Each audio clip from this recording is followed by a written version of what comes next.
સુરત શહેર જિલ્લા કોંગ્રેસ સમિતિ દ્વારા લોકસભામાં વિપક્ષના નેતા રાહુલ ગાંધી વિરુદ્ધ ટિપ્પણીને લઈને પોલીસ કમિશનરને ફરિયાદ કરાઈ હતી। ભાજપ અને તેના ગઠબંધનના નેતાઓ વિરુદ્ધ કોંગ્રેસે ફરિયાદ કરી હતી।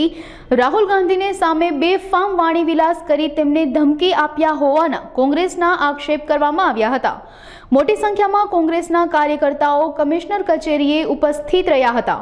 कल्पेश बारोट प्रवक्ता सूरत से जिला कांग्रेस समिति आज अमे पोलीस कमिश्नर ने एक आवेदनपत्र रूपी फरियाद दाखल करवानी रजूआत करवामां आवेला हता कि भाजपना नेताओं जे राहुल गांधी माटे अपशब्द बोली रह्या छे, तेओने धाक धमकी आपी रह्या छे कि राहुल जी सुधर जाओ वरना जो हालत इंदिरा गांधी की हुई थी वो हालत तुम्हारी होगी। सिंधे जूटना महाराष्ट्रना धारासभ्य कहता हो कि राहुल गांधी जीप कापीने आवशे ने 11 लाख रुपया आपवामां आवशे।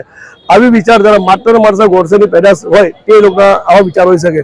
અને બીજું કે રાહુલ ગાંધી એક જનનાયક છે અને એની સામે એક સસ્તી પબ્લિસિટી મેળવવાનું સ્ટન્ટ હોય એ પ્રમાણે લોકો જે સ્ટેટમેન્ટ આપે છે એ બાબતમાં આજે સુરત શહેર જિલ્લા કોંગ્રેસ સમિતિના નેજા હેઠળ અમે પોલીસ કમિશનર રજૂઆત કરવા માટે આવ્યા છે કે આના વિરુદ્ધમાં ફરિયાદ દાખલ કરવામાં આવે અને જો પોલીસ અમારી ફરિયાદ લેવામાં નહીં આવશે તો અમે કોર્ટનું સન્માન લઈને પણ આવા જે ગોડસેની વિચારધારાવાળા જે લોકો છે એની સામે ફરિયાદ દાખલ કરાવશું। સુરત શહેર કોંગ્રેસ સમિતિના પ્રમુખ ધનસુખ રાજપૂત आज रोज सूरत शहर कांग्रेस समिति द्वारा भारत देश में आ शासन में चाली रहेला शासकों पक्ष द्वारा अमरा राष्ट्रीय नेता जननायक माननीय राहुल गांधी जो भारत सरकार विरोध पक्ष नेता है एमना माटे जे भारतीय जनता पार्टी नेताओं एमएलए एमपी मिनिस्टरो द्वारा अने एमना संगठनना मंत्री संगठनना एमएलए एवा द्वारा जे राहुलजी माटे उच्चारणों करवामां आव्या छे ते खूब ज आघातजनक छे अने निंदनीय छे।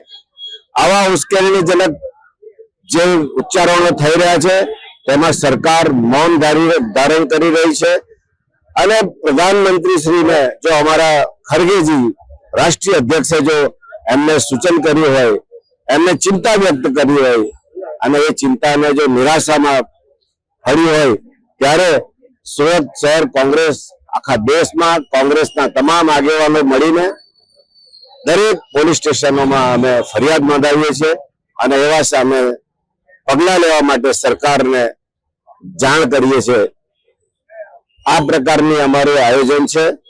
અમારા નેતા માટે અમને જોખમ દેખાઈ રહ્યું છે।